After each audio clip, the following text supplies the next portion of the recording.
स्वागत है आपका कैवी गुरु फिजिक्स क्लासेस में। ओके बच्चों, कैसे हो? आइए नेक्स्ट क्लास में हम पढ़ते हैं। हम पहले पढ़ चुके थे रदरफोर्ड का परमाणु मॉडल और बोर के अभिग्रहित यानी परिकल्पनाएं। आज उनका यूज करते हैं, यानी बोर के अभिग्रहितों की सहायता से आज हम सबसे पहले पढ़ेंगे कि जो इलेक्ट्रॉन नाभिक के चारों ओर वृत्ताकार कक्षाओं में चक्कर लगा रहा है, तो आज हम पढ़ते हैं कि अभिग्रहितों की सहायता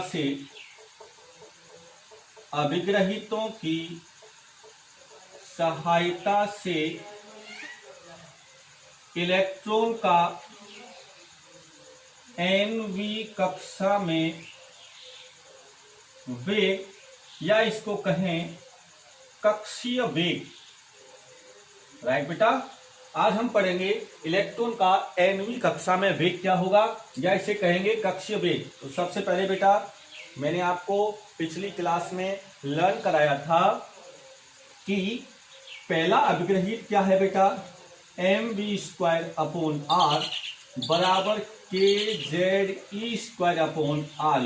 राइट बेटा, तो एक r से r क्या हो जाएगा, कैंसिल।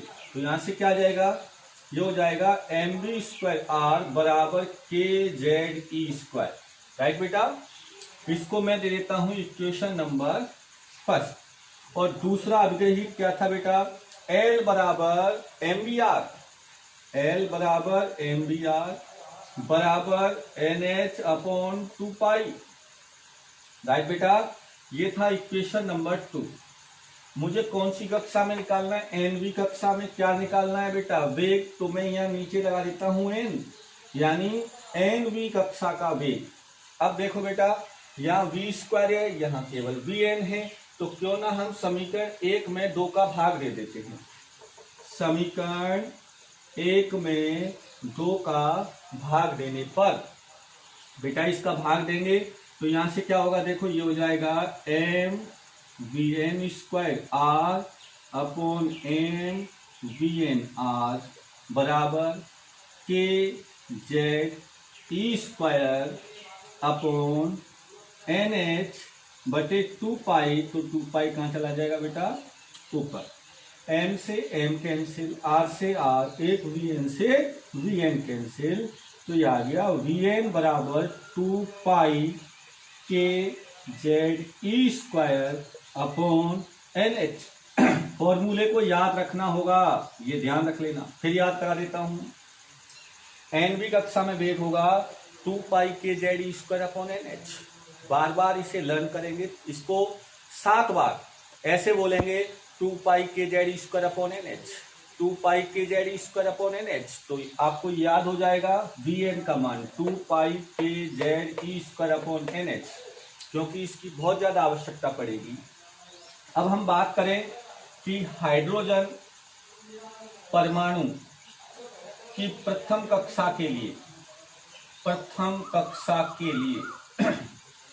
हाइड्रोजन परमाणु की प्रथम कक्षा के लिए, तो हाइड्रोजन परमाणु है, हाइड्रोजन के लिए परमाणु क्रमांक कितना होता है, 1।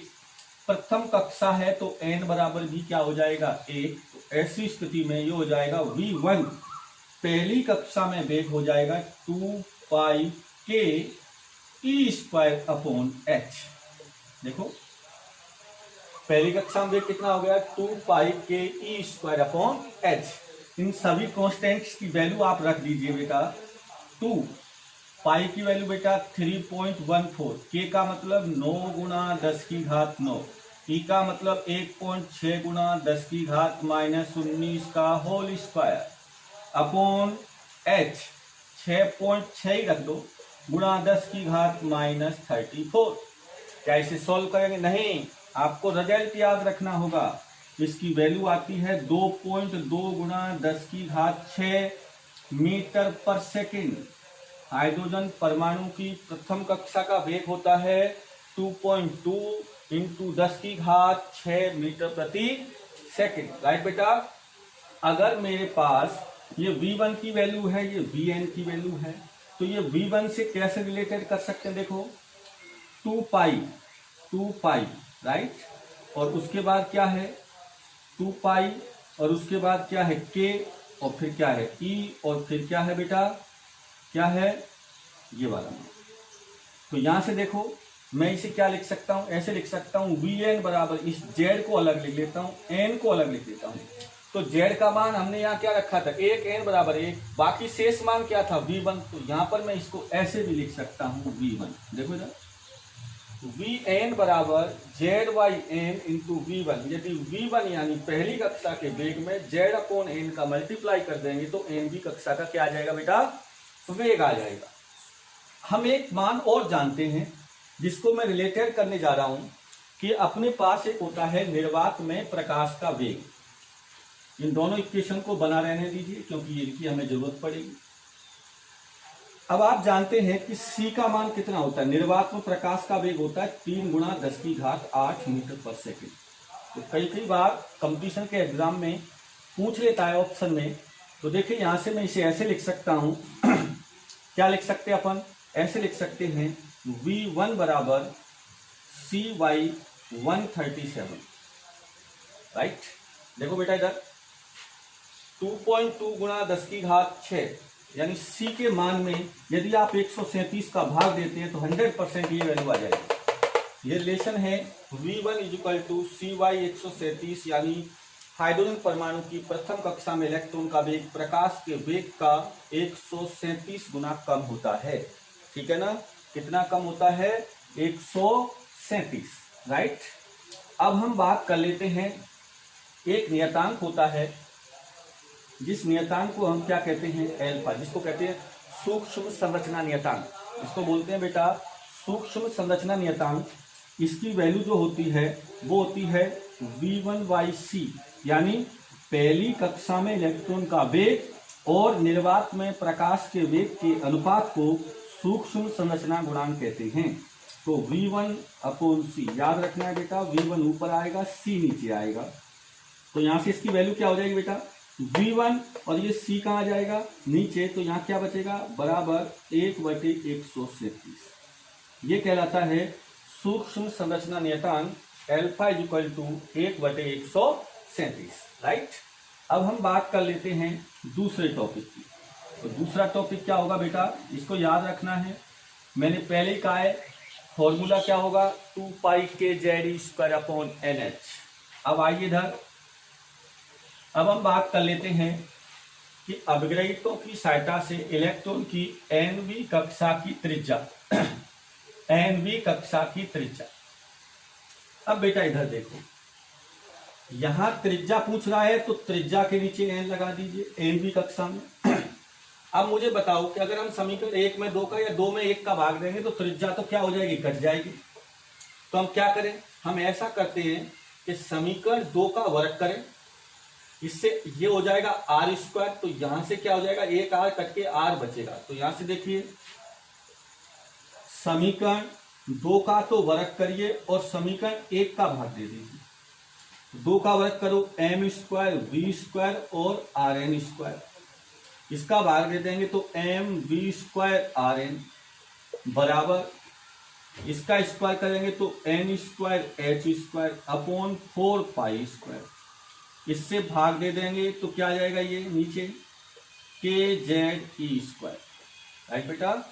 अब देखो यहां से v² से v², एक m से एक m कैंसिल, एक rn से rn, तो rn बराबर कितना आ गया बेटा, n² h² अपॉन 4π² kZe², एक m बचा है अपॉन में आ जाएगा, अपॉन m। तो rn की वैल्यू क्या हो गई बेटा, n² h² upon 4π² kZe² into m। फिर सुन लें, Rn = n² h² upon 4π² kZe² into m। और उसकी वैल्यू क्या थी, उसकी वैल्यू थी 2 पाई kZe² अपॉन NH। उसमें NH कहाँ था, नीचे, इसमें NH कहाँ है, ऊपर। ऐसे ही हाइड्रोजन परमाणु की प्रथम कक्षा के लिए, प्रथम कक्षा के लिए तो क्या हो जाएगा, Z बराबर 1 और N बराबर 1। तो ये हो जाएगा R1। तो R1 = क्या हो जाएगा बेटा, h²। अपॉन 4 पाई स्क्वायर के, जेड का मान 1, ई स्क्वायर एम, मान रख दीजिए आप एच का मान 6.6 गुणा 10 की घात -34 इसका होल स्क्वायर अपॉन 4 पाई का मतलब 3.14 का स्क्वायर, के का मतलब 9 गुणा 10 की घात 9, ई का मतलब 1.6 गुणा 10 की घात -19 और इसका होल स्क्वायर, और एम क्या है इलेक्ट्रॉन का द्रव्यमान जिसकी वैल्यू होती है 9.1 गुणा 10 की घात -31 किलोग्राम। इसको हल करने पर मैंने बोला रिजल्ट आपको याद रखने हैं, R1 की वैल्यू आती है 0.53 गुणा 10 की घात -10 मीटर। 0.53 गुणा 10 की घात -10 मीटर, या इसको लिख देते हैं R1 = 0.53 एंगस्ट्रॉम। इसी को हम कहते हैं बोर त्रिज्या, इसको A0 से भी लिखते हैं और ये कहलाती है बोर त्रिज्या। राइट बेटा, यानी हाइड्रोजन परमाणु की प्रथम कक्षा की जो त्रिज्या होती है उसी को कहते हैं बोर त्रिज्या, जिसे A0 से भी लिखा जाता है, जिसकी वैल्यू होती है 0.53 एंगस्ट्रॉम। और ऐसे ही हम पहले की तरह यदि रिलेशन लिखें अपन, कैसे कि ये कितना है Rn, तो इसमें R1 की वैल्यू रख देंगे तो बचेगा यहां से क्या n², नीचे क्या बचेगा z, और बाकी क्या हो जाएगा, बाकी यहां हो जाएगा R1। ये रिलेशन दिया जाता है। राइट बेटा, क्या आता है Rn = n² z R1, या इसे ऐसे भी लिखा जा सकता है, यहां से देखो कि जो Rn है ये समानुपाती है n² के, और Rn जो व्युत्क्रमानुपाती है वो किसके है, परमाणु क्रमांक के। मतलब n कक्षा का क्रमांक जैसे जैसे बढ़ता जाएगा त्रिज्या भी बढ़ती चली जाएगी, और परमाणु क्रमांक जैसे जैसे बढ़ता चला जाएगा त्रिज्या कम होती चली जाएगी। यानी आप ये रिलेशन भी एक बार एग्जाम में पूछा, जैसे यहां से R1 पहली कक्षा की त्रिज्या अनुपात R2 अनुपात R3 अनुपात ... बराबर, तो देखो बेटा ये क्या है n की वैल्यू कितनी है 1, तो 1 का स्क्वायर कितना 1, 2 रखेंगे तो 4, अनुपात कितना आ जाएगा 3, तो कितना हो जाएगा 9। यानी ये कक्षा क्रमांक के वर्ग के क्या होता है, समानुपाती को पूछा था। सिद्ध कीजिए कि हाइड्रोजन परमाणु के R1 R2 R3 बराबर होता है 1:4:9। तो आप इसे ऐसे लिख सकते हैं। ये थी इलेक्ट्रॉन की nवीं कक्षा की त्रिज्या। अब बात करते हैं इसकी आवृत्ति की। तीसरा टॉपिक आता है इसका आवृत्ति। तीसरे टॉपिक में बात करने वाले हैं हम इसकी आवृत्ति की। आवृत्ति क्या होती है बेटा? आवृत्ति होती है कि प्रति सेकंड लगाए गए चक्करों की संख्या आवृत्ति कहलाती है। और आवर्तकाल किसे कहते हैं? एक चक्कर में लगे समय को आवर्तकाल कहते हैं। तो यदि nवीं कक्षा की त्रिज्या Rn है, nवीं कक्षा में वेग Vn है, तो आवर्तकाल, काल का मतलब क्या होता है बेटा? काल का मतलब होता है समय। हम जानते हैं कि चाल बराबर क्या होता है? चाल बराबर दूरी बटे समय। तो समय बराबर क्या हो जाएगा बेटा? समय बराबर हो जाएगा दूरी बटे चाल। राइट?